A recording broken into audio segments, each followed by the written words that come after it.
and welcome to the DM's Travel Book Club, a guide to the inner planes, Ooh. where each episode we talk about a different plane of existence as outlined in the Great Wheel cosmology in the role-playing game Dungeons and Dragons. Did it. First take. Did it. First take, yes. I have to say it every time if I get it first take. Absolutely. Well, gosh, after last time when we had the sort of the cold and then the boiling hot and stuff, I'm excited for our next sort of trip to the Paraelemental Planes and see what we've got there. It says, we've got quite a few to get through. So where are we then? We are heading off to the most repugnant, repulsive, and horrific planes in the whole of the multiverse, apart from probably the Abyss, but even says maybe worse, the Paraelemental Plane of Ooze. Ooze. Oh, not Croydon, as I thought you were going to say, but sure. It's true. It's true. So we've got ooze. Excellent, because I'm a big fan of like oozes and like I love a gelatinous cube and throwing them on players and stuff. It's so weird. They're so interesting. Black pudding. I love a black pudding. Yeah. Anything that's oozy and you can have them anywhere and you think, what's that? And it's like, it's an ooze. And then the combat begins. And it's just one of those things where people aren't really sure because we don't have anything really in the real world that's like it. We have stuff like sap and various sort of slug-like things, but never like a proper ooze, so to speak. So we don't have any moving oozes. No, we don't, that I'm aware of. But we've got ooze, and then afterwards we're going to do a hop, skip, and a jump to a Paraelemental Plane of Smoke as well. It's a hard word to say, isn't it? Paraelemental. I know, I was like, Paraelemental Plane of Smoke. And then we will have completed our quick tour of the Paraelemental Planes. That's right, until we move on to the quasi-elemental planes, the sort of like ones that then deal with positive and negative effects.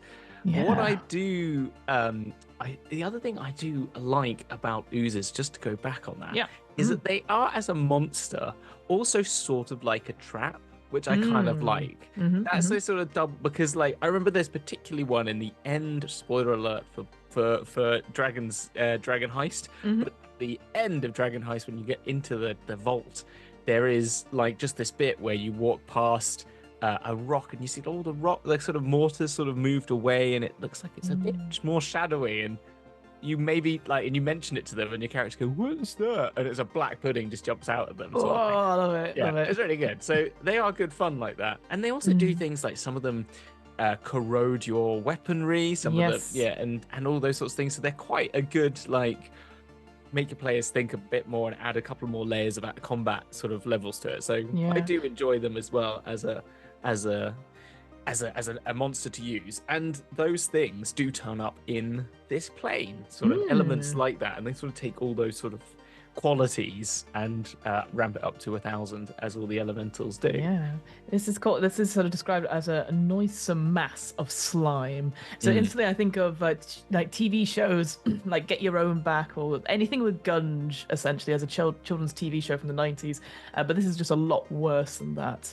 And I like the little sort of tagline. It says, of a visitor to this paraplane is likely to lose his lunch. And it's like, so maybe a prep thing you would do is not to eat anything before you go, because the smell, the sort of the texture of this place. It just reminds me of like custard that's got lumps in it, and like all those sorts of food stuff when you get like those big lumps of fat in like gravy, I see Fiona pulling the faces. I think, massive content warning as we describe horrible things, but for me, I'm thinking of like bin juice and the stuff at the bottom. So the maggots in them. Yeah, exactly. Because as we talk about later in this particular plane, it is very much like a trash pile. So it is the junkyard. This is the decomposing place of the multiverse. Exactly. And because of that, and as you mentioned, like maggots, it's a home to all those things that love that sort of world, like maggots, worms, insects, grubs, and disgusting bits of, things too disturbing to think about, which I like. And it's just, that exactly. It is just smells rotten and horrific. And it's kind of more, the Paraelemental Plane of Rot in some respects as well, isn't it? If there was ever going to be one. It reminds me, because again, the way obviously it's a mixture of earth and water. This place is where the two of these can meet. So it reminds me a lot of, and maybe I talked about it before, but this idea of the different thickness of liquids. So I don't know if you ever did that experiment as a kid. So you'd have like oil, water, and then a different, maybe honey or something, and then just seeing the different thicknesses where you could see them in a jar as they lay on top of each other. So that's what I imagine this place to be, is that because it talks about this idea of oozes and slimes being some of them really translucent and clear. So you think like maybe water, but then the thickness of it you can tell is not water, or it's green or black or brown. It makes me think of that. That stuff when we used to do biology, and you'd have petri dishes where you'd grow fungus and like do the bacteria, like bacteria, the paracetamol, or whatever. Not paracetamol. What's it called? The antibiotic, whatever the first antibiotic. It begins with P. That we, the one that you do the test where you get the moldy bit of bread and then you put that bit of mold. It's I don't know that one at all. It's the famous penicillin, the penicillin okay, right. thing. But anyway, that gel that you put them in. Do you know what I mean? Yeah. That's what I think of as like gelatinous cube thing. It's like that thick, opaque petri dish gel. I'm more like a Turkish delight. Oh, but but without the sugary bits, obviously. But then it's slightly melted, a bit goopy, and you never can get it quite off your fingers. I think that's the thing, is that no matter when you leave the Paraelemental Plane, you definitely want your hand sanitizer to try and get after the grease. There's a bit later on, it talks about where it's sort of the different sort of like particular areas depending when you're going to go to the different planes, where the boundaries are.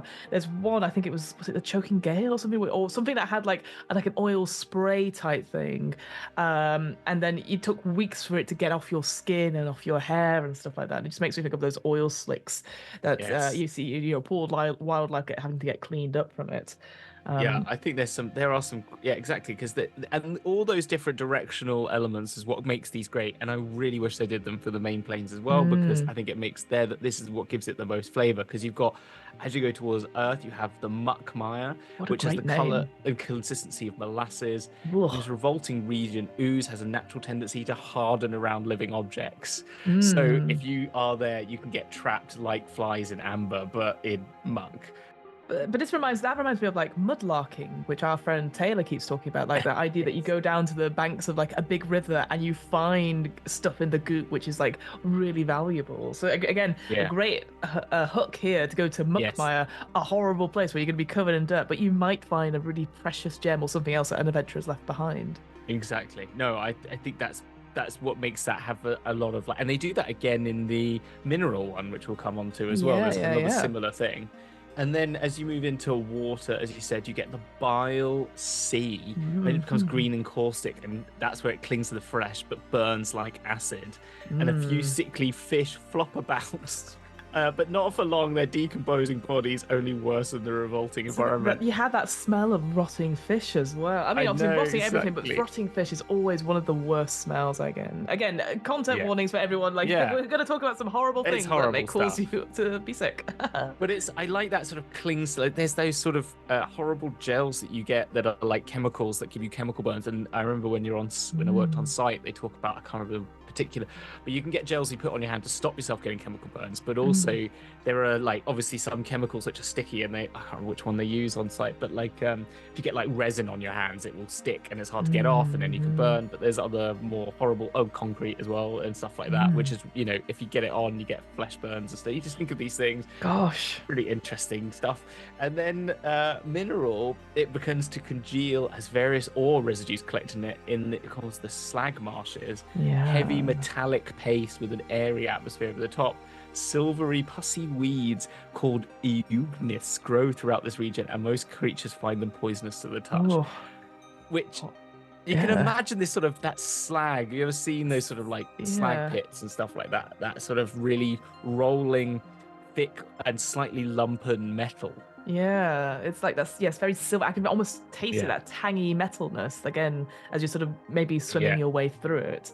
Yeah, horrible. That's true. So that's going up towards mineral, which is on the positive plane of air. Yeah. But the thing that's interesting about those eugnis, those weeds, they remind me of. There's a book called Arabor, which is about this very crazy artistic guy who's just a very rich guy. It's a turn of the century sort of Belle Epoque book, French book, and in it, this guy, it's a great book because it's all about description, and it's this guy lives in a house of pure artifice. Basically, he's just enamored by everything that's like it's against nature is the term. Arabor means like against nature, and it's just like. He just has for example, he has a turtle which he encrusts in so many diamonds, it gets so heavily laden that it actually dies. You know, like it's a terrible story, but like it's just that it gives an example of what this character's like. He's just so into aesthetics over anything. He has a whole room which is built like a ship underwater, even though it's not. But he has these plants, and every single plant he has, the only nature he has in his house is this this sort of greenhouse which is filled with plants that all look like fake plants. So like there's plants, there is a particular plant, I can't remember the name of it, but it has leaves, and I googled it afterwards, that has like a metallic sheen to it. Ooh, okay. And so it's just, that's what it reminds me of. And if I find the name, I don't know, it is a great, like, it's this really cool, like big it looks like an aloe vera plant, if you know what that looks like, but it's like silvery and has a sheen to it that looks kind of metallic. And so every plant he has looks like there's one that has like different like colors that are not really normal and stuff like that. It's a great book. But anyway, that's what it makes me think of those interesting those weeds. And then if we go to the quasi-plane of steam, the ooze grows thinner and thinner, and then this is the strong winds begin to kick up an oily spray. So this is what I was thinking of. The choking gale, rolling, it's always rolling, isn't it? Rolling clouds of toxic vapor that are carried on by brutal winds. No living thing, not even bloods normally immune to poisons, can survive it for long. And even if you get out alive, it'll be weeks before you can really wash that residue from the vapor out of your skin and the hair, so that you're constantly sticky, you're constantly I just like going to the beach. Get the sand out. You got the sand, it's always going to be in between your toes. That's your life now, you know. It's in your shoes for months, you know. Like you open a bag, oh my god, there's more sand. Yeah, exactly. Where has this come from? I haven't been there for 6 months. I didn't even take the bag to the beach. How is this possible? So those are all the positive, going towards the positive plane. So what about the negative plane if we go downwards? Salt, it becomes thick and briny and caustic enough to corrode metal. Even magical weapons and armor rust away at the touch of noxious chemical soup known as the stagnant sea. And dust, less pleasant. The slime grows thicker and if possible even more disgusting. It leads to a region known as the oasis of filth. Ah, yes. This is what I was thinking of. That the bin juice was what I was thinking in my head. It's so thick with disease that any sort who comes here better be on good terms with a cure disease spell. Even bloods who are normally immune to diseases like paladins contract all sorts of fevers and illnesses here. Yum. Yeah, I like how obviously this part now. Obviously, when we go into the para-elemental planes, and it obviously describes these sort of little barrier regions or boundary regions. It doesn't go into too much detail, but instantly I'm like, would not want to go there. No, can't go there. Don't want to go here. It's just like, and I wish, again, I know obviously in this particular book that we're looking at, there is that beautiful sort of a cut through of like a circle so you can see stuff. But I wish that, I don't know, I wish there was a bit more detail about these things. So these are just describing of like, oh, when you cross over, this is a moment that might happen. Like you might have to do these things. But I just wish there was a little bit more to it. Because there's stuff, like they've got great names like Oasis of Filth. There's bound to be someone who lives there called the Trash King. Yeah, and, exactly. I want to meet the Trash King. Like, I am the Trash King. Ooh, have you got treasure? That's my trash. That's. Yeah, no, exactly. Yeah, exactly. When you'll be like, I'll give you this gold for your rubbish. Ooh, is that a used tissue? Yeah. Okay. I love the Trash King. Yeah, exactly. Everyone loves him. Well, he might live there, or he might live as another place that we talk about later, which is where this is. I know we're moving on a little bit, but it's a very small plane. But there is one of the sites is the trash heap, which is all of Sigil's waste and rubbish just gets dumped. And I was thinking, like, oh, how does the environmental impact? How does this work? I was thinking, like, how does the ecosystem of the planes work? But then when you think about it, if you're putting all your waste back into the elemental elements, it will be sorted naturally. It is actually recycling technically. Well, if we put all of our rubbish back into elemental energy, which is basically what they're doing, then technically it's just going to get refed back into the other planes anyway. That makes sense, right? There can't be any imbalance because it will balance itself, right? Maybe question. Yeah, I guess it depends on. I guess it depends on how quick it's able to do that. Because obviously, the bigger sigil becomes, the more. They are infinite, these planes. Well, sigil isn't. Well, that's debatable, but you know what I mean. Yeah. But I think, this reminds me, and again, forgive me, I cannot remember which plane it was in our outer planes one, which talked up. I think it was. I just want to say the rust pile was something similar, and that talked about this idea that anything you disintegrate ends up there. And there was that. Was it Archaron? Possibly. I can't. It sounds like it's Archaron to think about it, but I like the idea as well. Is that anytime you disintegrate like organic matter or food, is that let's clean up. I'll just disintegrate it because that's the kind of wizard I am. And you go, where does it all go? Don't worry about it. And then it's just like. The same picnic. Yeah, it doesn't. Still... You think it would turn into like element, like energy, wouldn't you? Just gets reduced to element, but it doesn't. It disappears to another plane, which I love. That actually what you're not doing is you're not actually disintegrating it. You're technically sending it to a plane, another plane. So so I like how it says decaying food, discarded materials, broken tools and weapons, and a great deal of organic waste products. Pass through into this paraplane under the guidance of the Lady of Pains, Dabos. Yeah. So I like that. Yeah. So there even is like the waste disposal in with the Dabos, which sort of like again using their what's it called rebuses. Again? Rebuses. I always want to say wingdings. It's not. So when they're using their rebuses, they're arguing about they've not recycled their bottles in the right. Exactly.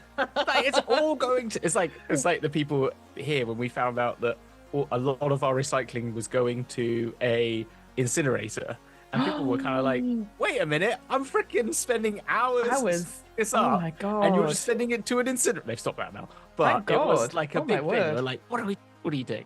But then it talks about this idea of these big pieces of flotsam and jetsam take on the appearance of ships trapped in a sea, so the I'm going to say this right, Sargasso Sea. So I almost thinking of like, when ships are stuck in the Arctic or, and you just have the, and you just, I don't know, wading through, out of the horrible vapored mist, these just big bits of like rubbish, and it's cartons of like, I don't know, Sigil's fast food or something like that. Oh, Fatberg. It's a Fatberg, and it's got like flyers for the Fortune's Wheel or something like that. Try Faction your war luck. Posters, exactly. Yeah, faction war, of course, yeah.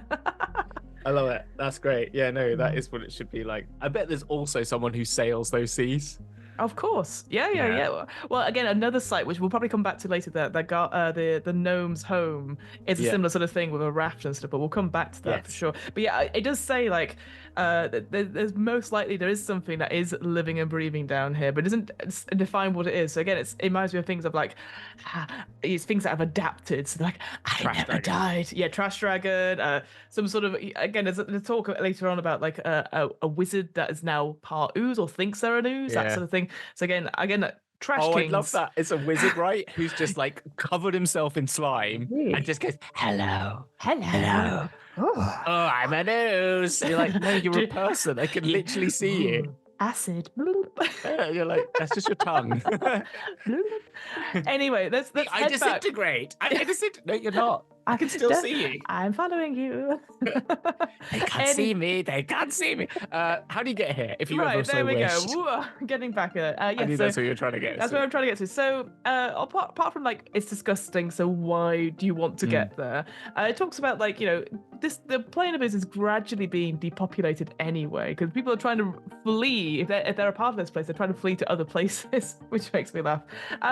There must be portals somewhere. Obviously, the sigil, that does the job. Presumably in sewers and other similarly revolting places.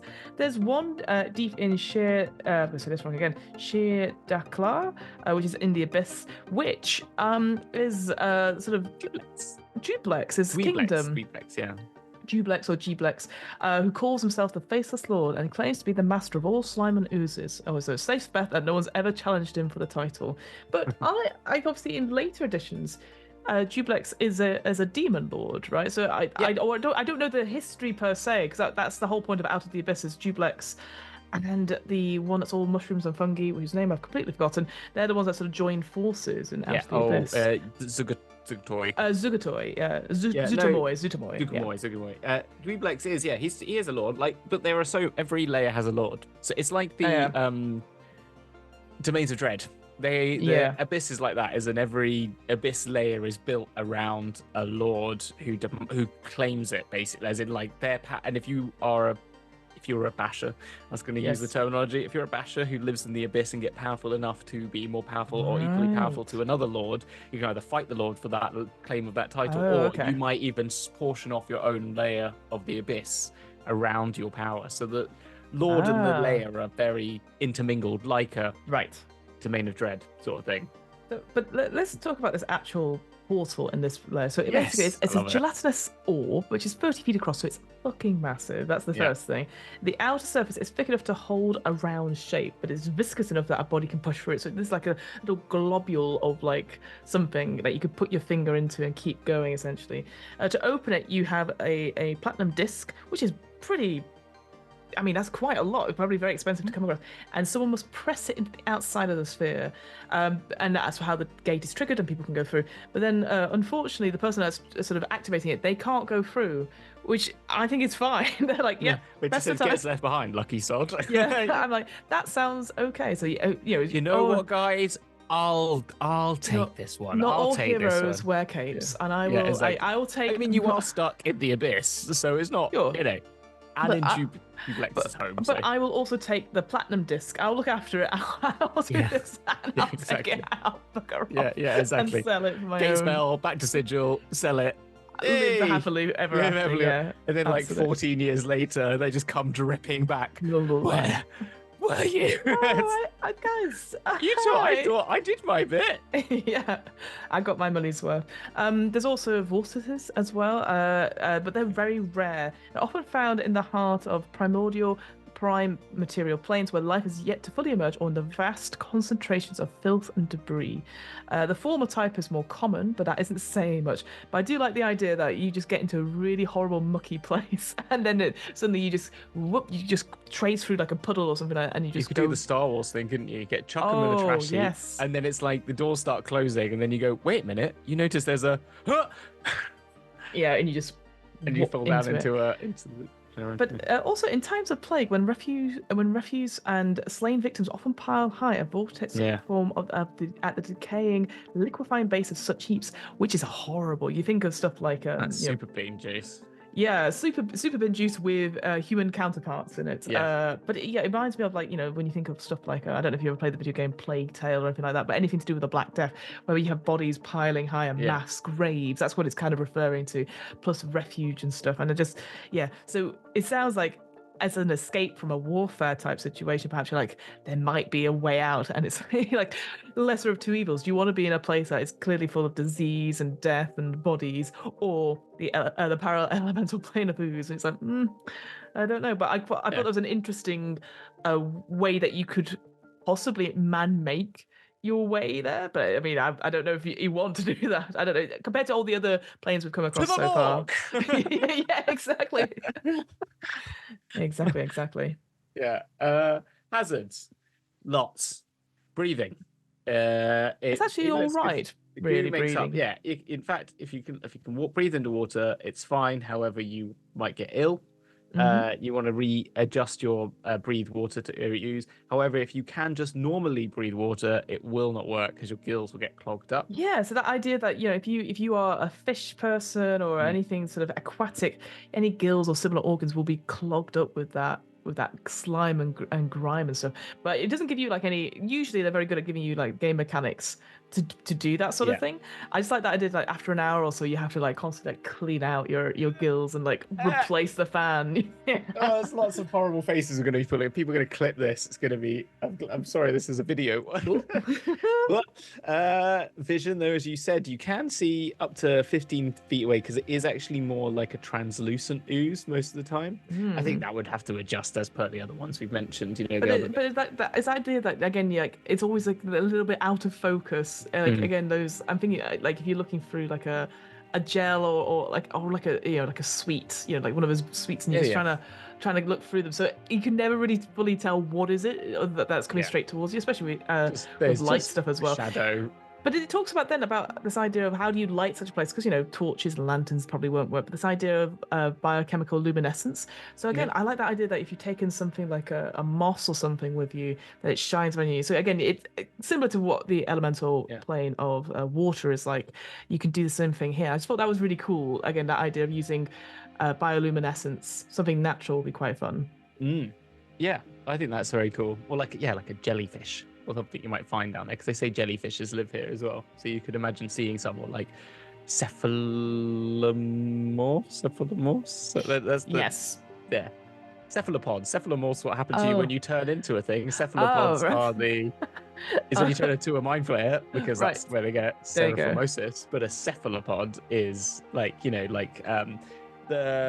ones that face forward version of an octopus. A squid. No, the other one, the cuttlefish. Oh, cuttlefish! Have you seen the cuttlefishes that do the patterns? Yeah. They're it's like cool, that, aren't they? Yeah. So they're like that sort of thing. They basically do magical dancing lights or whatever it is, dancing lights, don't they? To make people go, oh. Hypnotic pattern-esque, hypnotic pattern, that's what I was thinking for. Elemental pockets, it's hard to say if they're real because it's all a muck mire. But you do get bits of earth and you get bits of water, and you might even get cysts of air that bubble in, which you can sort of take shelter. Which again, I find quite horrible in that sense that it's almost like fossilizes this gap of air that you sort of break your way into eventually, which could be breathable but also foul smelling, because obviously it's just, again, I don't think you've watched Labyrinth, but that idea of the bog of eternal stench, that idea that okay, some people haven't. As someone who had Jareth, I had to watch it, didn't I? That's true. That is very true. And also a big David Bowie fan, so yes, I've seen it. Of course. So so that idea that it's just constantly, maybe you're in this pocket of air, but it's constantly, I don't know, farting because they're trying to push the air out of the ooze a little bit. So it's constantly nice. You're just like trying to have a conversation, be like, it's absolutely fucking reeks. And then there are other dangers in the form of acid, disease, and poison, which all have different tables that all affect you in different ways with various strength levels from, for example, on the acids that go from a 1d4 damage to 1d20 damage, and saving throws are disadvantaged against all of those. And then the poisons go from like 20/10 damage, depending on if you fail or save. Yeah, so even if you succeed, you're still going to take a little bit of damage. Yeah, and it takes 2d6 hours, and then up to things that happen within a minute, and they could do from death to 25 if you save. Yeah. And so there's different classifications of poison that act on contact or act as a general sort of thing. So yes, that's and these certainly poison and acid can stack as well. So depending on what area you're going to, it's fine. I thought the disease bit was quite interesting, where basically if you enter a pocket of disease, you're instantly affected by it as if affected by the cause disease spell. I must make an immediate Constitution saving throw. If successful, you develop a disease that is merely debilitating. And if you fail it, then you contract a deadly disease. So that's it. You don't get, there's no tables, it's just a bit like one and done, and it's still not great. So again, it's just to emphasize how bad it is that even, there's no, like, you're not going to go away not taking any damage. You're going to always take something. There's something happening. Which is fair when you think like fire, you're just constantly burning. So like, why not, I do wish there was a table of example diseases. I assume the Dungeon Master's Guide for this had plenty of them, which is absolutely fine. And not everyone wants to do it, but I feel like if they've gone into so much detail about between acid strength of like very diluted to very concentrated, and then done a whole classification system for poisons, you might as well just tell us what it is, to help the DM not to go too far, I think, because merely debilitating could mean a range of things, and you might, if you haven't checked in with your players about what that could be, I think that's the only thing, because like Call of Cthulhu and that's something, they've got a whole reams and reams of tables about different kinds of phobias. So it makes, I think, if you had just a few examples of what kind of diseases it would be, and if they can be cured, like merely debilitating, like is it gonna be like levels of exhaustion that you just eventually just stop and then you die because you can't move? Or deadly, does that mean you're gonna die in like 2 hours? Like, just give us a little bit more than just one and done, I guess, is what I'm thinking of. Because I was like, oh, that's pretty horrible, but I need a bit more mechanics around that particular one myself, but the other two I thought were fine. Yeah, no, I agree with that. I think what would be the one thing it kind of missed out on saying, which I thought was kind of interesting, was like, this is a good sort of quest part. Like, you get some poison, or there could be people who are smuggling poisons, or where they're getting these poisons from. And you find out there's actually like a group of assassins that are mining, the plane of ooze for like more deadly poisons, and it's like no one can detect it, and they're trying to figure out where it's coming from. And you follow the trail to the elemental plane of ooze, and that's where you find the people that have murdered someone important in Sigil. And you find out their camp is in, like, they've made a bubble, or they've gone to the gnomes place that we'll come to, or they've made up their own sort of set of realm within it. You could make that up, that they've kind of created like a marvelous mansion or something like that there, where they're now going in and mining for super rare poisons and stuff like that. Because I liked it because it said about, like, because a lot of these poisons and acids would eat through like glass and normal ways of capturing stuff, so you need specialist equipment to do that. So I instantly, I was like, oh yeah, so you can get these things and sell them, because on similar planes we've talked about like getting magical weapons or making stuff that can be imbued by it. Here, poisons and acids and that sort of thing. That instantly gets me very excited, because like you have been sent on this sort of fetch quest. I just instantly, because it's so dangerous as well that you could be affected by these things. But instead of doing a fetch quest, it could be go and get the people doing the fetch quest. They're doing the fetch quest, and then it makes it, because everything else we're just like fetch questing, because it's really difficult not to, because that's all there seems to be here. But I think that's one way of making it like, oh, why would I go to ooze? Or you could just go get poison, but if you go get the people who are getting the poison, then that gives you a reason to go there. And you're like, I don't want to go there, but if we need to, we've been paid by the city to find and track these assassins. That seems to be the place we're going. Jump into the bin juice. Okay. On 3. You first. On 3. On 3 or after 3. No. Too late. Push. Too late. Push. Absolutely. So going on then to the inhabitants. So here, I do quite like how it's described about the inhabitants, because it's like, who would want to kip in a giant pool of slime? A couple of people, but they also don't want to be here. So you have these things like ooze methods, but they're talked about like they can't stand like ooze sprites, which is sort of a one level up, which we'll come to in a second. So that, because they're basically forced to do what the sprites want them to do.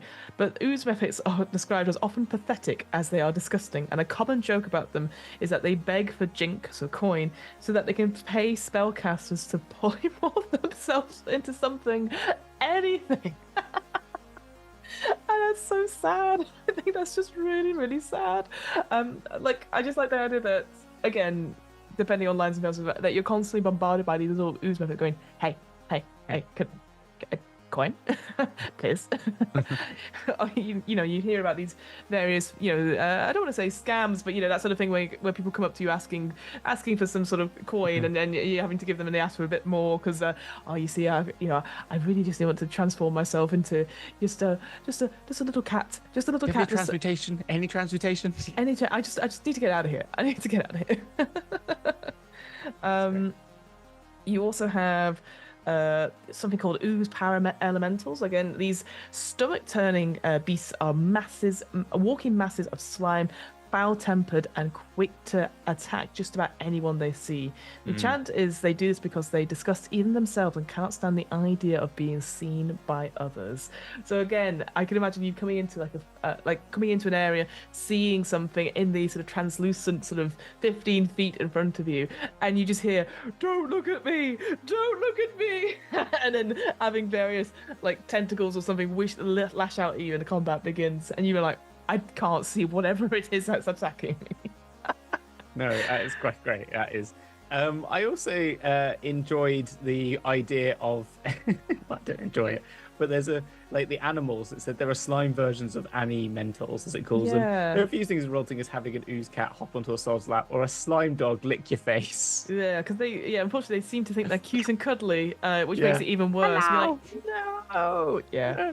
But then it will follow you, like when you leave. I love the idea that you like portal out and it jumps with you, and you're like, I've now got a slime dog. Yes, I have a slime dog the whole time. No. And the smell, yeah. Oh. I mean, dogs don't smell the best at the best of times. No, true. So like a slime dog is gonna be, but then cute. As in some respects, just like stick in the dump sort of dog. Yes, that sort of thing. Yeah. Anyways, and then monsters that we've mentioned those really, haven't we? Because it's just the puddings, the jellies, killer slimes, all those sorts of things, and then the major players. Then really, there are a few, even though there's not many. There's no real like gods. Like I think that's what we talked about last time. We've gone from sort of deities and gods and powers. That's the word they use here, isn't it? Powers. Where now we've gone to the major players, because even deities and powers don't necessarily want to hang out in these particular places. Yeah. But we have two. Sort of the two mentioned ones is Bim. I keep going saying Bimwim. That's not what it is. Wim. Wim the Second, this revolting creature, is the closest thing a Burke will find to the Paraelemental Princess of Ooze. And it has a really sad story that she's inherited this position from her father, who was recently slain. And whilst various Paraelementals, oozes, do obey her, they also have no interest in her. So it's almost like a princess without any kingdom or any domain. But she's quite self-sufficient. She's trying to get more resources together, and she wants to come to an understanding with Duplex or Duplex even. And so it's an interesting one where I'm like, I can imagine this like be brought before her, and you're like, wait, so you don't have any domain, you don't have any cells, and then I have the power of the great faceless lord himself. His approval is massive. Yeah, because she's made mates with Duplex, which is interesting, and I think there's a little something there that you could play on as a DM. You can make that part of the journey or something like that. Maybe with Duplex, maybe she's up to no good, or maybe she's either helping the Blood War or helping the Paraelemental Plane in some sort of way. You could make that, sort of like she's the one giving poisons to the Blood War or something. They've got this new poison that seems to be happening or something like that. And that's infiltrating all of the ranks. And you've got to stop that portal or something like that. Maybe that orb portal's the way they communicate, and so you've got to destroy the orb. So you got a bit of abyss, a bit of this in there and stuff like that. Maybe. Absolutely. Yeah. And then comes the other player who we sort of mentioned about Elizabeth, the Warlock of Ooze. Said to have been a wizard of only moderate importance on the prime material plane of Kryn. That was a realm of the site of the great battle, locally known as the Chaos War. The warlock, whose name even he does not remember, tried to play a part in the conflict, but instead somehow wound up infused with the essence of chaos. Yeah. He used his magic to survive, and as he got catapulted into the Paraelemental Plane of Ooze, and he's grown into a unique kind of specialist wizard, having whipped up such spells such as Wall of Mold, a gelatinous serpent. I lived in that flat. And of course, our old favourite of Flesh to Slime. Flesh to Slime. That's the X-Men movie. X-Men 1, where he turns when he gets all bloated and turns to water. Yeah. From the inoculation he has. Yeah. So again, what an interesting NPC that you could meet along your journey who goes stop and tries to do stuff, but it's just more horrible ooze and bin juice. I cast bin juice, ray of bin juice or something like that. Ray of bin juice. Oh my god. Bin juice spray. Oh, gross. Yeah. Trash breath. I don't know. Trash breath. It comes back down to that whole Reddit thread of switching one letter out to change what the spell is. So ball of wire or a wire ball. That's what I was thinking of. All that sort of, which I absolutely love. Can scour anything. Yeah, exactly. Scours everything in 30 feet. It's so clean. Exactly. Don't have any metal tiles around. then that's really the main players, and then there's the places. There is the cyst, which is a large cyst, which is it's as we talked about, these big pockets of air. Well, then although it's impossible to, so sometimes there is pockets that when a sod gets trapped here in a sink spell, they get stuck in these more, other than like air cyst, this time is more like a gelatinous cyst, like your big lump of fat in a gravy, and people get trapped there. It's impossible to tell what creature is trapped within the cyst, but you can open it up and free the prisoner. In most cases, the poor creature quickly drowns on the filth in which it's embedded. Those who are able to survive in the muck, however, generally set about tracking down the person responsible. So once you pop the cyst, they do wake up, but then you've got to help them from being drowned. I hate the fact you said the word pop then. It's like a big boil. It kind of reminds me of a worse version of what we talked about in the Paraelemental Plane of Ice, which was the I'm going to say this wrong again, but Arcalantha, which is like a frozen museum of every creature possible. Here it's like, you don't know what creature's in the thing. You can have a guess, but it's a hidden egg. It's one of those like hidden egg toys. Yeah, and he goes, I'd love if someone's made and win that. A prize. Exactly, yeah. Someone's like got like this big like mechanical egg holder, because they're all egg shaped in my head. So like all these eggs go round and they're like pick and choose, what will you get, sort of thing. And you go, pay £1, pay 5 gold pieces, I got a free pop egg cyst, and you get free pop cyst, and you have to pop it and see what's in there. Best of luck. And then they kind of close themselves in a cage. They close themselves away, and then you open it up and see what you get. Oh, unfortunate. Next time, adventurers. Yes, horrible. Next time. Oh, they're dead. They're dead. Never mind. Well, put their remains into one of these cysts. There we go. Again, I imagine the smell of this place, and like you said, we've described it like it's all viscous, it's all sticky stuff that you can't get out until you've like washed yourself several times in the elemental plane of water. So I just like that sort of comparison with the ice stuff, which you're like, you could appreciate them possibly from afar, but here you're like, it's a bit more texture. You go up and touch and like cut them out. No, that's great. I like that. You mentioned the gnome's home. I'll talk about this. So I like this little story actually, and it kind of makes sense because before, when we talked about the elemental plane of water, there are like ways that like there's ships or submarine type things that go through the water there, but this is the time where it's kind of like there's a bit of a story behind it. So the gnome's home, basically the story goes that there's a bevy of gnomish miners, which I think is a great like collection, like a collective noun for them. So they were in the quasi-elemental plane of minerals. They broke through and then accidentally were like, whoa, and they get sucked into the the ooze plane. And rather than they tried to get their way back, couldn't find their way back. So instead, they're very resourceful, and they sort of took what they had, tools, rope, ore, everything, and they just made a huge, gigantic raft. And it says, it looks terrible, but it functions well as a place to live. And so now that they're just having to adapt, so they're hunting worms, eels, rays, other creatures for food. They've made allies with ooze para-elementals, and fought off what they couldn't, and in short, they've survived. So this idea of this horrific, again, you can imagine through the translucent sort of ooze coming towards you, and it's very slow pace, because again, it's quite difficult to get around. It's like a third of your movement speed compared to the elemental plane of water. It's horrible, probably quite monstrous like looking thing, and then you realize it's just mine carts, it's just bits of pickaxe and shovels trying to eat its way through the this ooze. It's just like they've just fully adapted to this new environment, and it's grown over the years, and now there's like, it's stretched to about 500 feet, so you can imagine there's like, it's about 40 gnomes, some of which have been born here, so they've been here a long time. So I just thought it was so different, because a lot of these other places it talks about like, it's an airborne city that's always been there or has been dragged elsewhere, or this is like, it's so hodgepodge, it's so patchwork, and it's so gnomes, and I love it as a result. For me, it just feels very visual and very different compared to other sites that we've come across, which has obviously been, have a stronghold here in the middle of the chaos, if you see what I mean.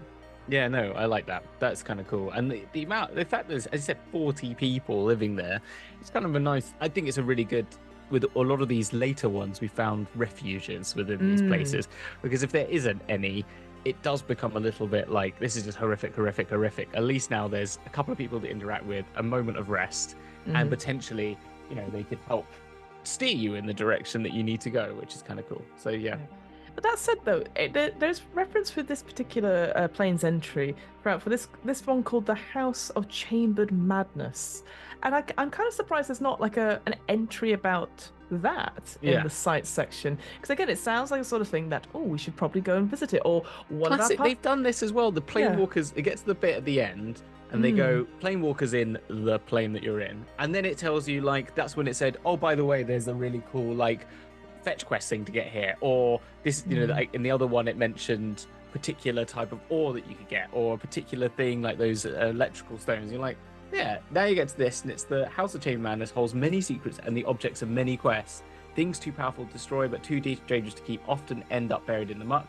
The natives might run into them from time to time, but they don't care, and outside have a devil of time finding anything. So you're like, well, wait, more about that, please. Yeah, it mentions it earlier on, but it's like 1 or 2 lines, and then goes, we'll come back to it, and then it's right at the end, and you're like, wait, but this is kind of important. It kind of feels like a place where the inhabitants go, or if you're trapped there or exiled there, that's, you're covered in these oozes, and you become more ooze-like, and it just feels like a shame that it's not more of it is not described more, because I feel that's a place that, I mean, it says a House of Chambered Madness.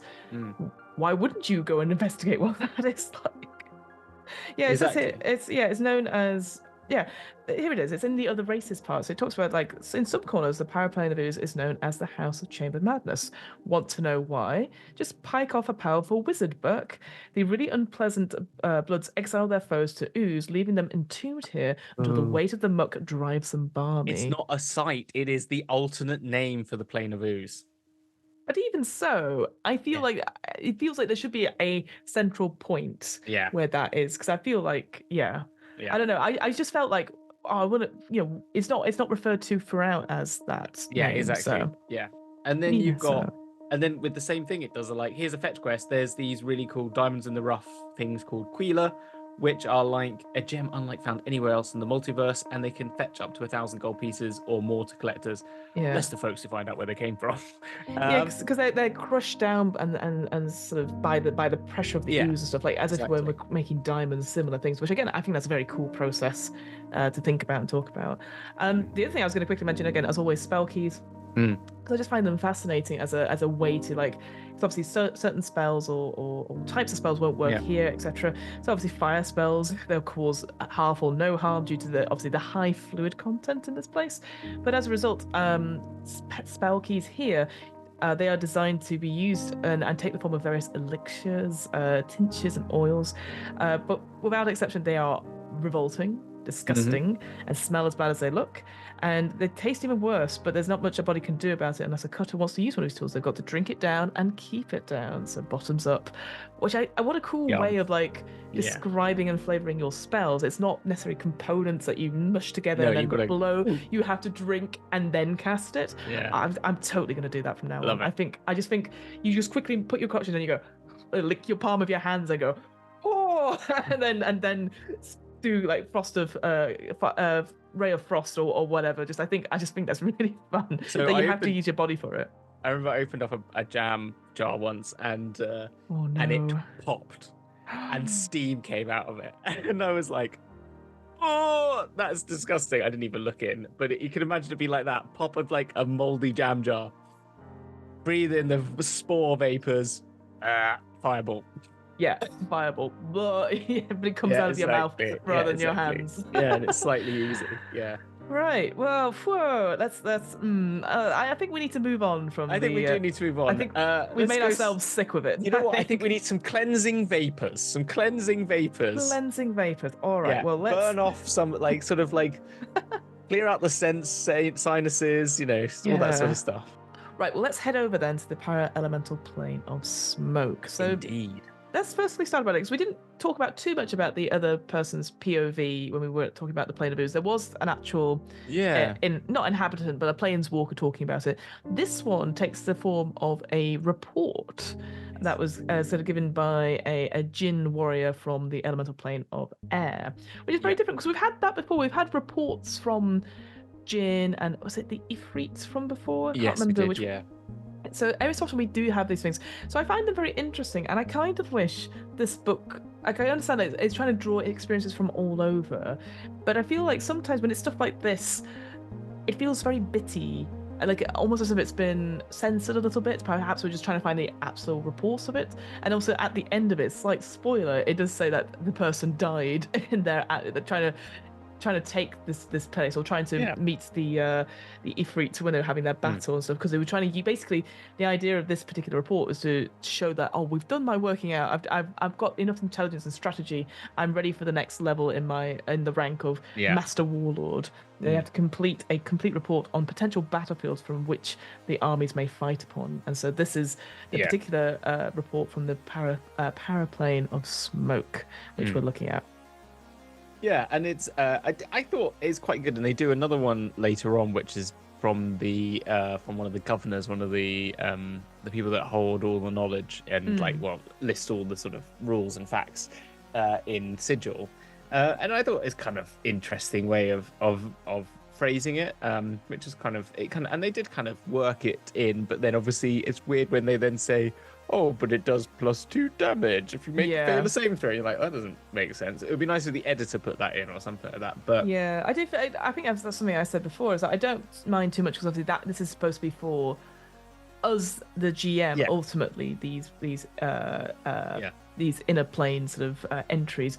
But it does feel like if it's something I want to give the players, for example, like a primer, then it does feel a bit like, oh, I guess I have to take some of this stuff out. I don't know. Like I feel I don't know who the audience is for necessarily, because I do like the points of view. We've talked about it before. Like I really enjoy that sort of element of it. But then as you said, sometimes it's a bit jarring. Like, oh, there's a -2 save to breath weapon here. I wonder what that means. You know? Yeah, exactly. But it's quite cool. The Paraelemental Smoke, though, as a whole, though, I like. It's the intersection of air and fire, and that's why the Djinn are talking about it, because this is sort of like the midpoint between them and the Ifrit, which are their sort of endless war is happening on.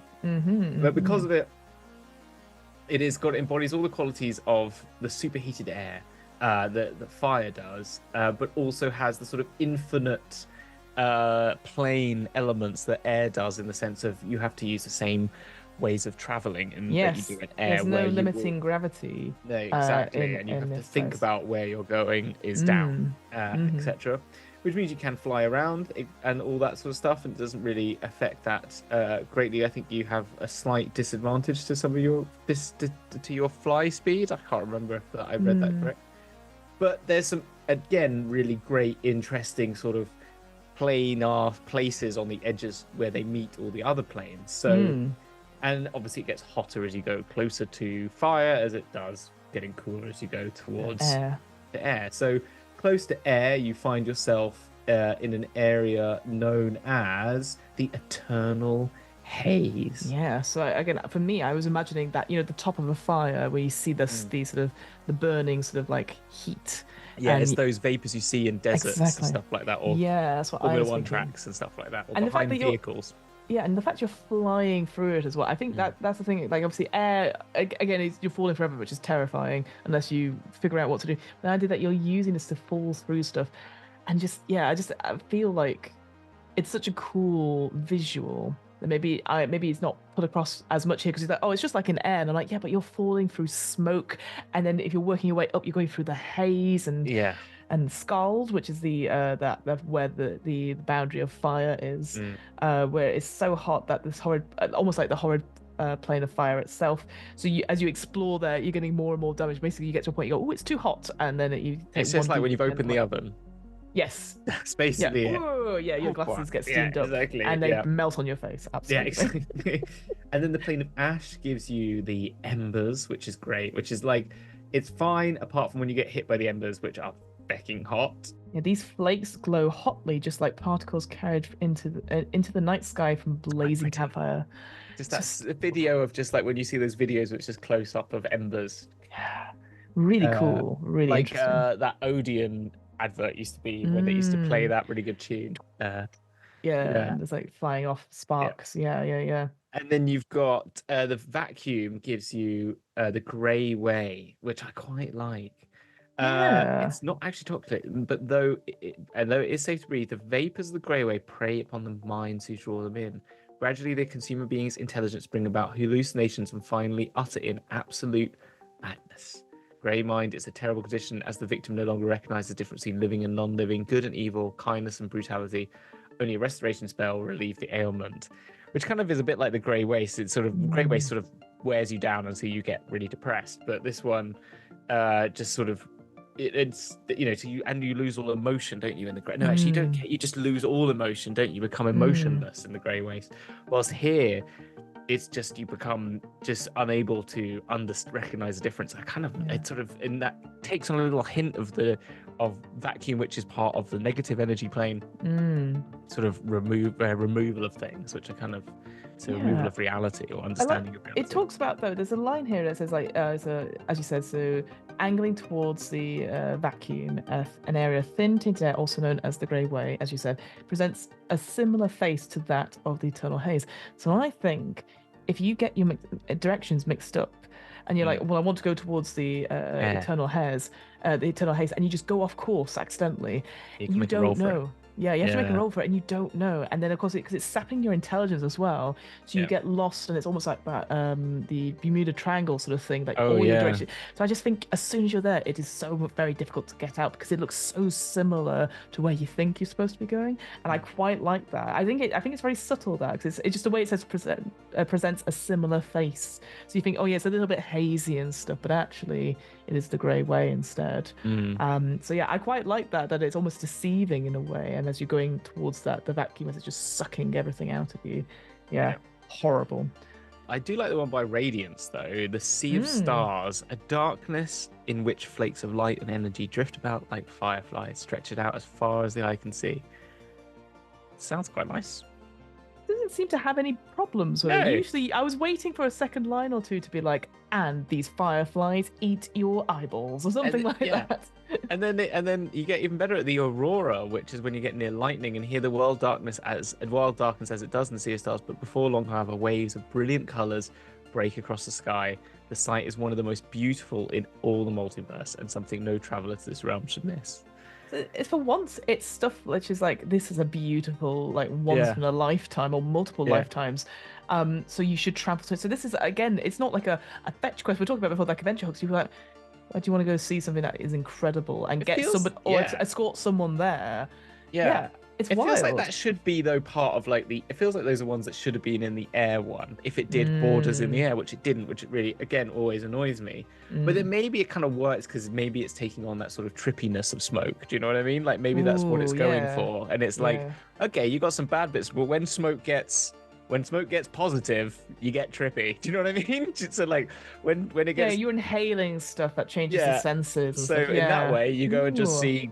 Dude, look at these bloody lights, man. There's more psychedelic, and I hadn't thought of that. That's kind of quite cool. Yeah, that's what I was kind of trying to figure out, like its reason for it. So you have a bad trip if you go down to the Grey Way, but you have a good trip. You like go to the Sea of Stars and be like, we're all just stars in a universe, or like, oh man, or look at those colors, that's kind of what it feels like. So so I guess maybe that's the danger then, is that you are sort of more vulnerable as a result because you're awe-inspired by these things, perhaps because of the I would like if it did do something like hypnotic pattern for Aurora would be kind of cool. Maybe do that so you could just be like, I don't want to leave, dude. Like so magical. Come on, you've got to come with us, Mary. No, it's so amazing. Mary. Bye, Mary. She gets closer and closer to the lightning plane. She's fine. Blipped by a lightning strike. Absolutely. Yeah, so that's interesting. Mary. Normally you have with these barriers also these boundary areas that they're all careful, all careful. I mean, a lot of this guide has always been like, oh, I wouldn't, don't do it, be prepared. Those two, I think you would have to have some sort of mentions of danger, because it's very, like I said, it's very beautiful. But I think we've been burnt too much by these other planes. I think we need to have some safety rails to not like go literally and metaphorically as well. Yeah. Which is kind of good. And then physical conditions. Then, I mean, it is smoke. We've covered sort of before. The idea, breathing. It's quite toxic here, and it's obviously hot and thick as well. So making sure that you're okay for that. But simple breathing spell is okay for that. Same with vision as well. You've got the thick, curling vapors of smoke. They're not only toxic but difficult to see through. That most of the smoke, it says here, is dark as the abyss, making combat difficult and underscoring the importance of surprise in battle. And we talked about before about combat being probably interesting in sort of the plane of the air, where you have to you're having to make those checks as well. Once you've got the flying thing down, it's fine, but now you're gonna have to think in like 3D your combats perhaps. The same here as well, but also with the vision thing as well. You also have stuff like explosive pockets and hotspots. So that idea that you can have light, you can have flames with you, but if you do so, it's very similar to that elemental plane of earth, or any place that has those toxic fumes. If at any point you bring the flame to it, it's going to explode, a trigger explosion that generally consumes the gases and everything within them, and you've got to make saving throws and all that sort of thing, which is probably, again, what I would do for that is that you're knocked and get the damage, but then because of maybe you've knocked your senses as well, and maybe you start to fall because you've not got the flying thing down, because you're a bit confuddled by what's happened. Is one thing I would say, that because you wouldn't know where up is down, etc., if you've just been rolling over in the smoke perhaps. And then the hot spots as well, it just very much is just these instant sort of bit where smoke starts to be created essentially. So if you happen to traverse it and it happens, it's almost like getting almost like a geyser of flame essentially. And so you have to just basically do saving throws for that. It's described in that particular plane of the searing heat of the elemental fire. Exactly. We did miss how we got here actually, which was other than there being vortices within areas of big layers of smoke, so like go to a volcano or even underwater ones. I'd even say like factories or something like that, like a good one, or something like that.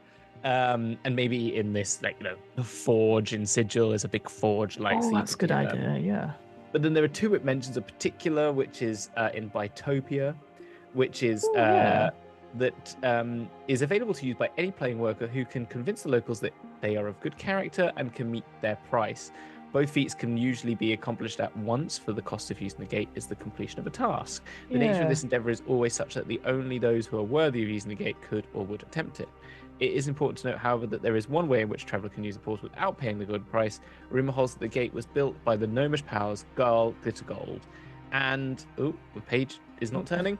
And of the chance that this rumour is true, the council that oversees the portal allows gnomes to use it free of charge and with no questions asked. So if you can transform into a gnome, when you are a gnome, you can get in for free. Yeah, because it talks about the key needed to activate the gate is nothing more than a gnome's breath, which is interesting. And we talked about it briefly before, but Garl Glittergold and Flandel Steelskin, they are two rivals in the gnomish pantheon.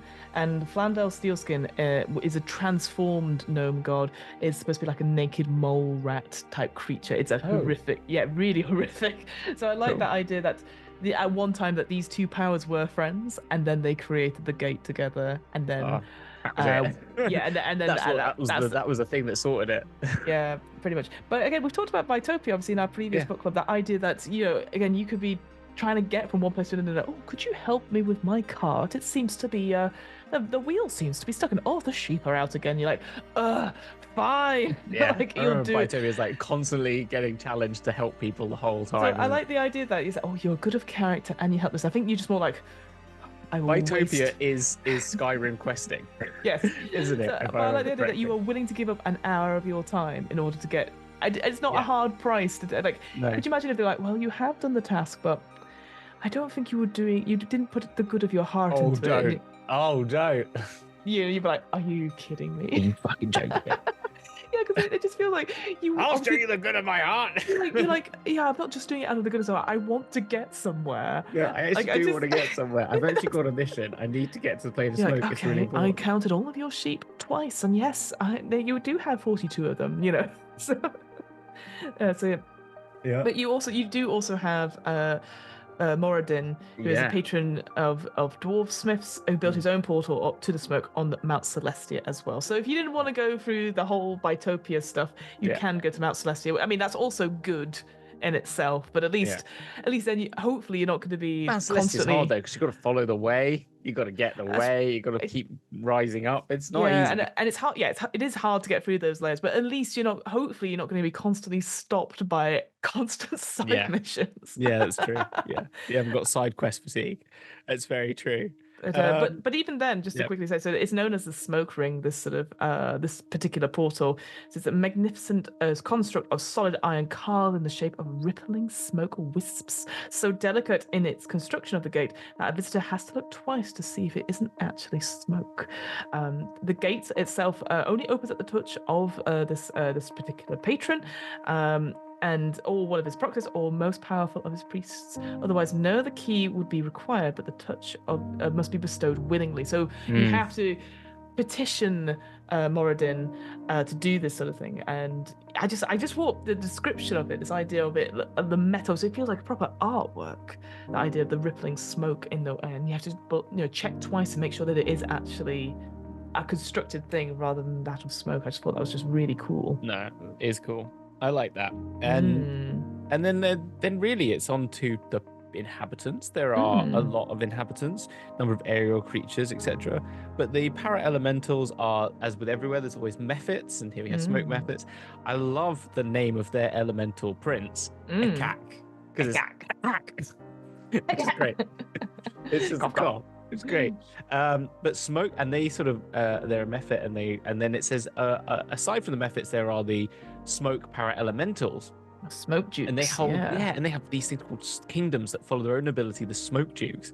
I was like, they sound cool. I just imagine people in like smoking jackets, which constantly smoking, just no matter pipes what, and cigars and stuff like that. Just not like, lit, they're just constantly smoking, and it's like a little bit of absolutely. It sounded like it seemed like there could be some cool art there. But they didn't get that. And then but those particular smoke dukes as well, they are sort of they're very neutral against the Ifrit and the Jinn. They don't like either of them, so they're not. So it talked about before about the this particular person said maybe we could win them over to our side, and it's when you read about it, they're cool. You can find no allies among them. Yes, and they're like, yeah, we don't want to mess with that. You guys carry on. You do what you keep doing.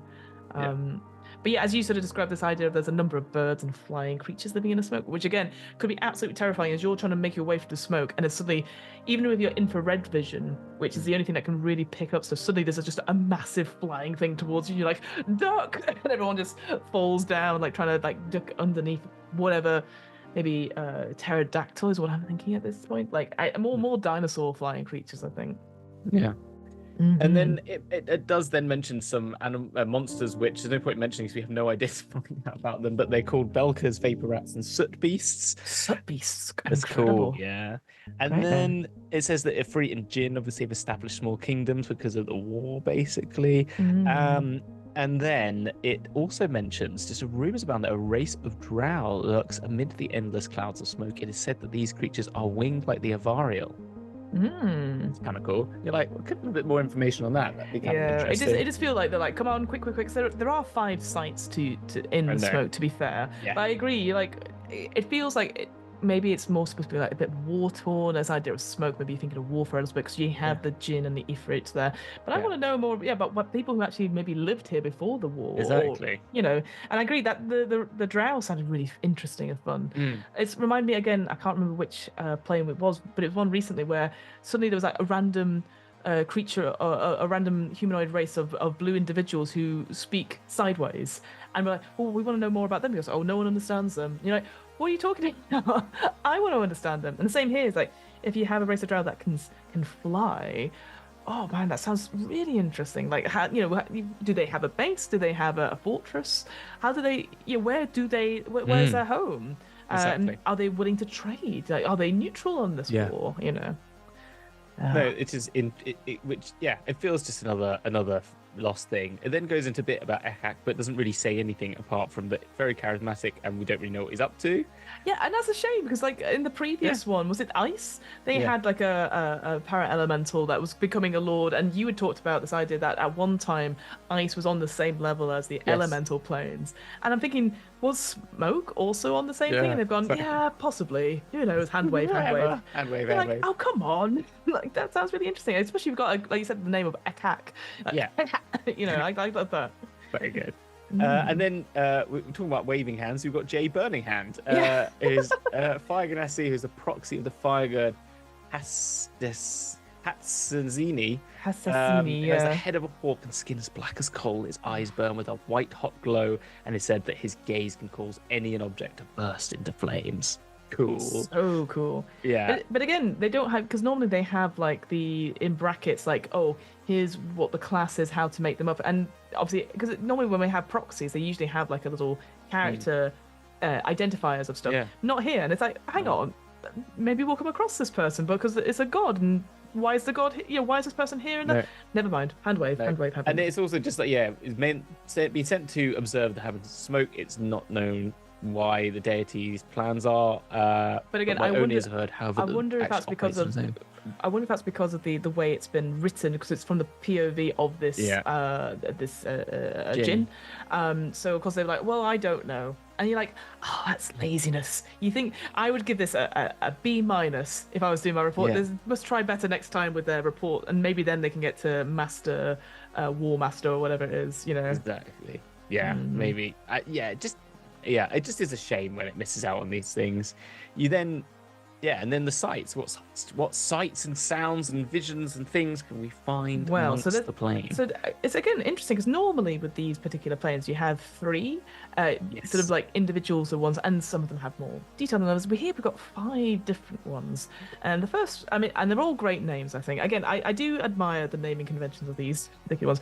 We have the choking place, which is the seat of Ekak's power, and it talks about this idea that each room, chamber, and hall holds a large brazier, not brazier, a large brazier, not brazier. Large brazier. Brazier. Fills the already naturally smoky palace with semi-magical fumes. I'm just now imagining this. It's big bra with smoking. It's proper Madonna bra. That's what we're thinking now. Proper points. No, now it's the ones from it's from Austin Powers. Yes, it is the Austin Powers brazier. Anyway, the smoke from these burners renders the smoke inside the palace utterly transparent to those who sincerely serve this person and completely opaque to others. So I love that. So again, you might stumble into this particular fortress, not and bash into things. Sorry, what? Yeah, and then everyone else just watching you, like wandering around, like hands out, and I just thought that was a really cool, flavoursome thing. It's also got this vast library of all manners of lore because this person values knowledge greatly and seeks to have more books, more information for his scribes to record. So again, that instantly gives us a little bit more insight into this particular individual, this particular power, but not something we could have had earlier, apparently. But hey ho.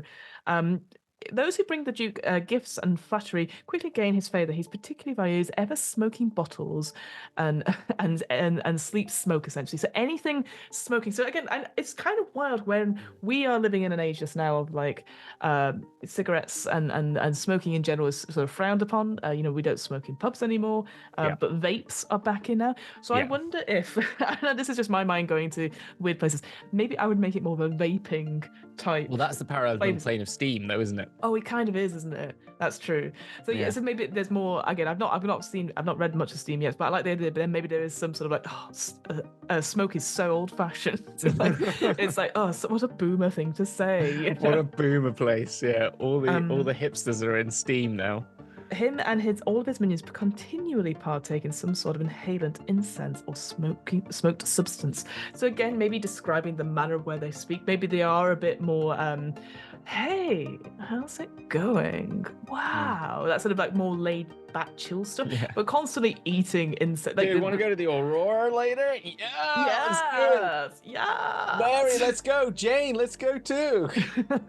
But yeah, I like the idea that you pass around like hors d'oeuvres and it is just smoking incense sticks, incense, and you're like, oh, thank you, and they just bite it like a lollipop, but it's the Like a smoke goes Mikado. everywhere. Yes, exactly like a Mikado. Yeah. Totally.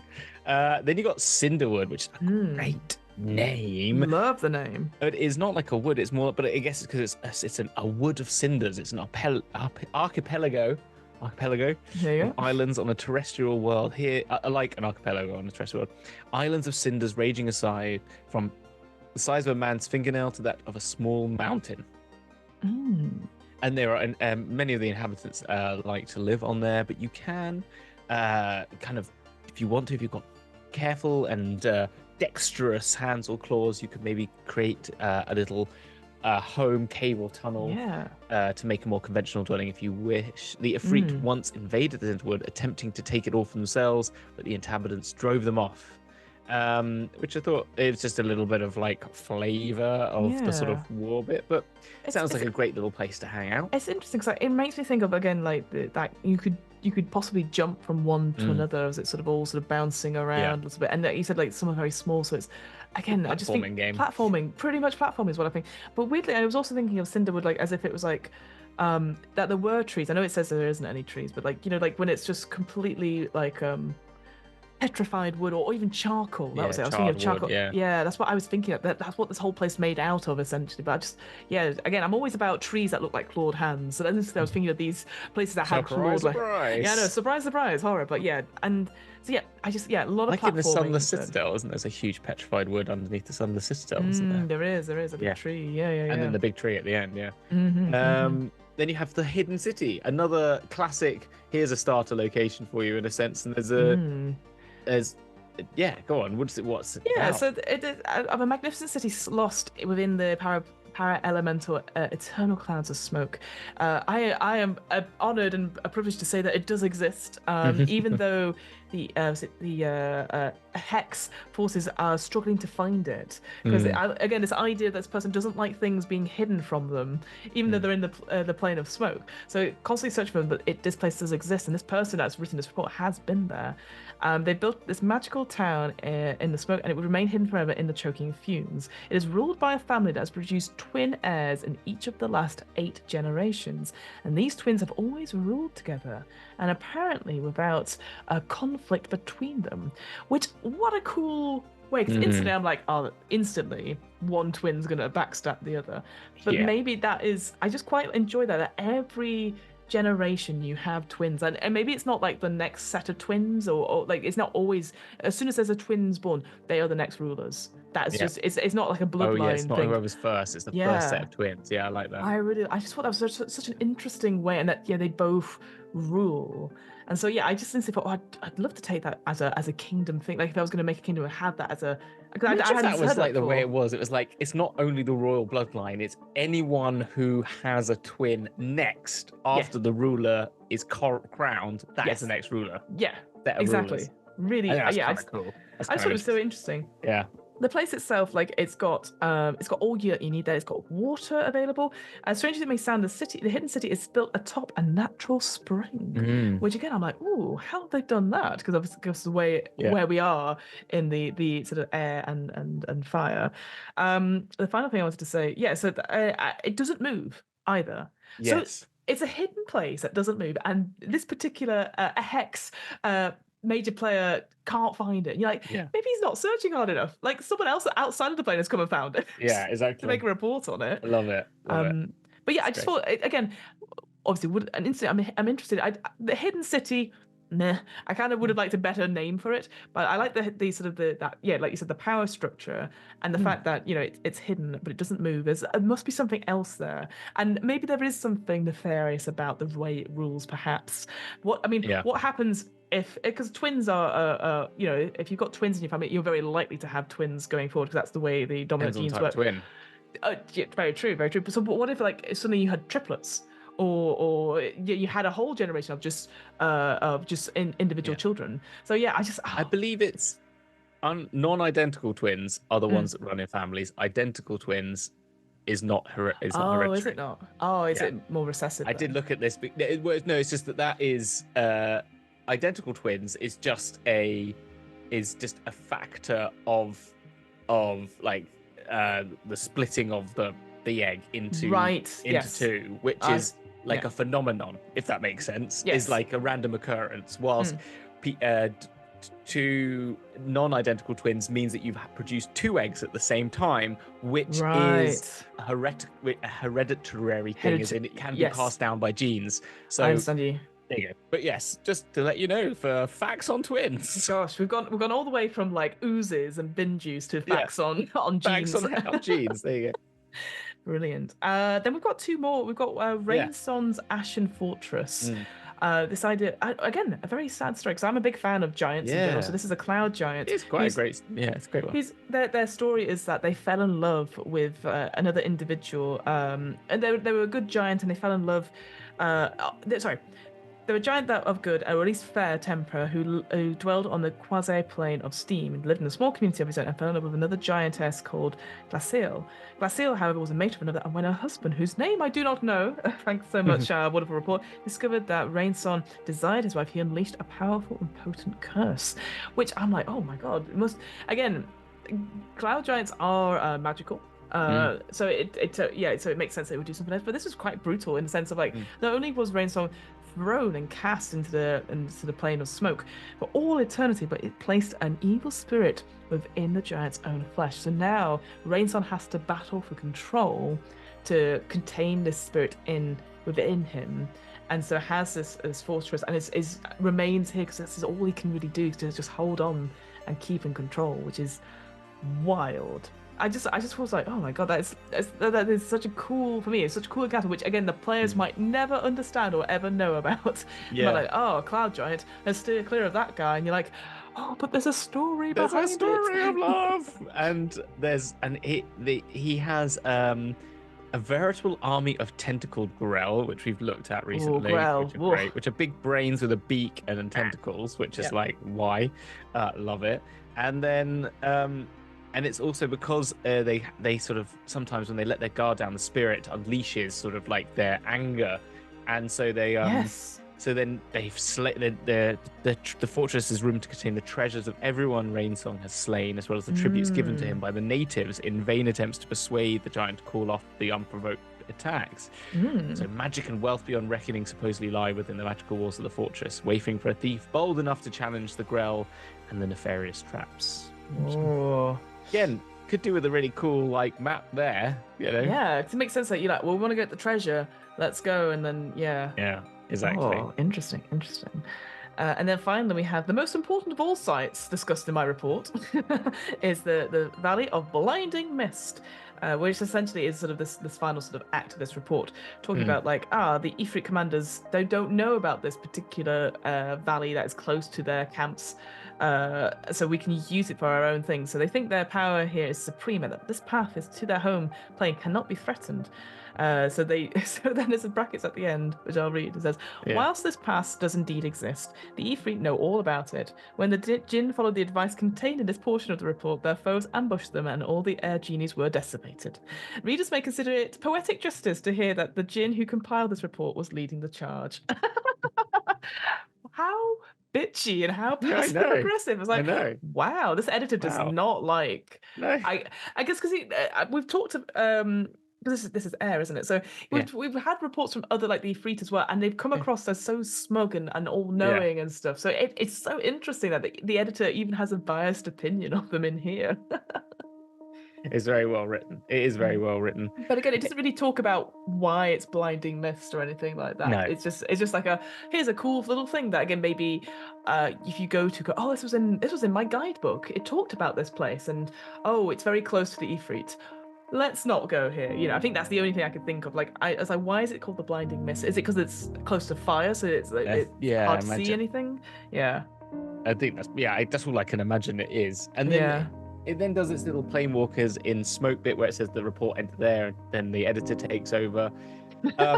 It's like, thank God. And then it doesn't. It gives you a little bit of just like, well, you could talk to the Ifrit, you can talk to the Jinn. There is obviously all the other creatures talked about. But so surprisingly enough, some people come here for the smoke. Just as a lucky basher might uncover valuable stones and minerals in the plane of Earth, so might he find rare vapors in the Paraelemental Plane of Smoke. These fumes impart magical powers, curative or antidotal properties, or just pleasant effects. Of course, no easy feat to catch smoke, especially rare smoke. So as a top shelf blood created a device called the smoke box, which can capture and hold any gaseous vapor.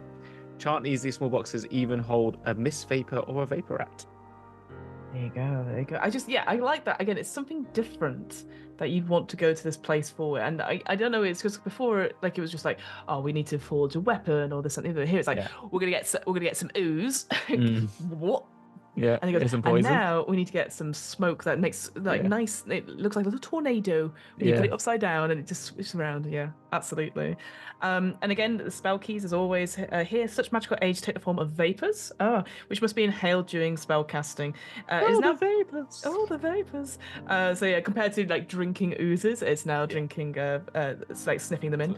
So it's possible to carry them around in little glass vials or the like. But it's a good deal easy to create magical incense when lit. Gives off the desired fumes. Or put it in your pipe weed. Oh yes, exactly. Or if you're a smoker, put it in your pipe weed and a cloud of magical vapor. So again, I do like this. If I was a player, yeah, I do the Gandalf like making creatures out of the smoke, etc. Yeah, exactly. So again, I think there's some really cool flavors, some stuff there. Again, as always with these things, drinking toxic stuff and smoking, make sure your lines and veils are okay. Exactly. Like, obviously, there's maybe some people who are like, it's not for me, and that's absolutely fine. But again, I think flavorsome would be really, really interesting and really cool on that front. 100%. So, yeah. Well, that is all the Paraelemental planes done. Ooh, wow. Now we've got through the muck and mire, and we've got through the smoke. Where are we heading to next, Fiona? Gosh, I need a bath, but we're not going anywhere. No, we're not going anywhere like that right now, unless you want to bathe in bright lights. There you go. Yeah. So now we're stepping from the para-elemental to the quasi-elemental. So the even smaller planes. There are 8 of them in total, but the first 2 we're going to be looking at is the quasi-elemental plane of lightning. And then on top of that, we're going to go see the quasi-elemental plane of mineral, which has been mentioned. Both of them have been mentioned in this episode briefly, and I'm very excited to see them. But in future, we can look forward to radiance, we can look forward to steam, ash and dust and salt, and then of course, where else do we end but in the plane of vacuum, where everything is not going to be there. It's a void. It's a void. That will be the quickest one. So vacuum, right? Yeah. Dead, exactly. So clear. Brilliant. Well, thank you so much for joining us for this episode of the DM's Travel Book Club. All around us is going to be links to all the other episodes. Check out our sibling podcast, the Travel Book Club. We've got not the Travel Book Club, the actual DM's Book Club. Yes, I've got a mug with it and everything. But you can also check out our other Travel Book Club at the Outer Planes. Yes. Check them out wherever you listen to podcasts. And I think that's it. There's nothing more to say than we'll see you on the flip side of the planes. Woo!